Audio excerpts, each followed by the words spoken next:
नमस्कार। सोचिए, भारतीय रेलवे एक ऐसा कदम उठा रहा है जो रेल यात्रा की पूरी तस्वीर ही बदल कर रख दे। जी हाँ, आज हम बात करेंगे भारत की अपनी बिल्कुल नई हाइड्रोजन ट्रेन के बारे में। जरा सोचिए, क्या ऐसा हो सकता है कि एक ट्रेन चल रही हो और उसके इंजन से धुएं की जगह सिर्फ साफ पानी निकले? सुनने में तो ये किसी साइंस फिक्शन मूवी जैसा लगता है ना? लेकिन ये अब सच होने जा रहा है। चलिए समझते हैं कि आखिर ये है क्या। ये है भारत की पहली हाइड्रोजन ट्रेन। हाँ, देखिए अभी ये एक पायलट प्रोजेक्ट है, लेकिन ये हमें क्लीन ट्रांसपोर्ट के भविष्य की एक कह सकते हैं कि एक बेहतरीन झलक दे रहा है। और अभी हाल ही में रेल मंत्री अश्विनी वैष्णव ने ये कन्फर्म भी कर दिया है कि इस ट्रेन का जो निर्माण कार्य है वो पूरा हो चुका है। मतलब अब ये सिर्फ कागजों पर एक आइडिया नहीं है, बल्कि एक तैयार वर्किंग प्रोटोटाइप है। लेकिन इस ट्रेन की जो सबसे बड़ी खासियत है वो है इसका पर्यावरण पर असर। ये हरित पर्यावरण की दिशा में एक बहुत बहुत बड़ी छलांग है, जो इको फ्रेंडली होने का मतलब ही बदल रही है।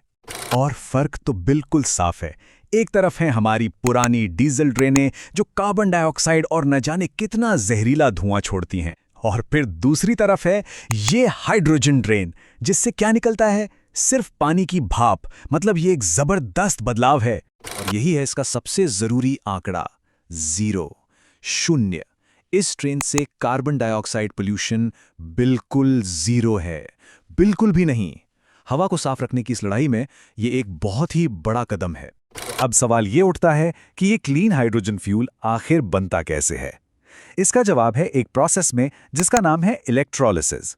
इसमें बेसिकली पानी को बिजली की मदद से हाइड्रोजन और ऑक्सीजन में तोड़ा जाता है, और इस काम के लिए हरियाणा के जींद में एक स्पेशल प्लांट भी सेटअप किया जा रहा है। अच्छा, अब इसके टेक्निकल पहलुओं से थोड़ा आगे बढ़ते हैं और देखते हैं कि राष्ट्रीय स्तर पर यह कितनी बड़ी बात है।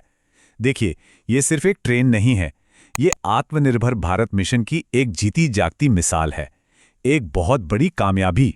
यही चीज इसे और भी स्पेशल बना देती है कि ये ट्रेन पूरी तरह से स्क्रैच से भारत में ही डिजाइन और डेवलप की गई है। ये साफ साफ दिखाता है कि भारतीय रेलवे आत्मनिर्भरता को लेकर कितना सीरियस है। सवाल है कि ये आत्मनिर्भरता हासिल कैसे हुई?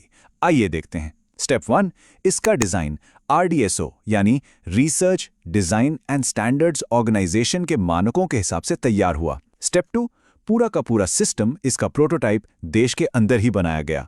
और सबसे क्रूशियल स्टेप 3, इसका जो कॉम्प्लेक्स हाइड्रोजन ट्रैक्शन सिस्टम है वो भी भारत में ही क्रिएट हुआ। तो इन सब का नतीजा क्या निकला? एक फाइनल प्रोडक्ट जो कि 100% भारतीय इंजीनियरिंग और मैन्युफैक्चरिंग का नमूना है। लेकिन कहानी यहाँ खत्म नहीं होती। ये ट्रेन सिर्फ क्लीन ही नहीं है, ये एक पावर हाउस भी है। इतनी पावरफुल कि ये ब्रॉड गेज रेल पर, आप जानते हैं, नए ग्लोबल स्टैंडर्ड्स सेट कर रही है। इसमें पूरे 10 कोच हैं, और इसके साथ ही ये ब्रॉड गेज पर दुनिया की सबसे लंबी हाइड्रोजन ट्रेन बन जाती है। सोच कर देखिए, इसे पावर कहाँ से मिलती है? इसमें लगी हैं 2 ड्राइविंग पावर कार्स, और हर एक कार, सुनिए, 1200 किलोवाट की जबरदस्त पावर जनरेट करती है। तो इसका मतलब क्या हुआ? कुल मिलाकर 2400 किलोवाट की पावर। और ये आंकड़ा इसे ब्रॉड गेज पर दुनिया की सबसे पावरफुल हाइड्रोजन ट्रेन का खिताब दिलाता है। कमाल है। लेकिन जैसा मैंने कहा, ये उपलब्धि एक एंड पॉइंट नहीं है, बल्कि ये तो एक बहुत बड़ी यात्रा की बस शुरुआत है। ये पायलट प्रोजेक्ट असल में ईंधन के भविष्य की नई राहें खोल रहा है। हाँ, एक बात समझना बहुत जरूरी है, ये अभी एक पायलट प्रोजेक्ट है, इसलिए इस स्टेज पर इसकी लागत की तुलना हमारी जो अभी की ट्रेनें हैं उनसे करना ठीक नहीं होगा।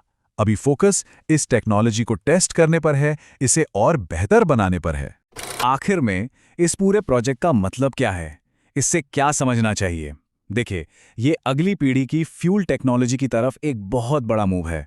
ये पहली बार है जब डिजाइन, प्रोटोटाइप, ट्रैक्शन सिस्टम सब कुछ एक साथ इंटीग्रेट करके भारत में बनाया गया है। ये भारतीय रेलवे का क्लीन एनर्जी को लेकर कमिटमेंट दिखाता है, और सबसे जरूरी, ये एक टिकाऊ ट्रांसपोर्ट भविष्य की एक मजबूत नींव रख रहा है।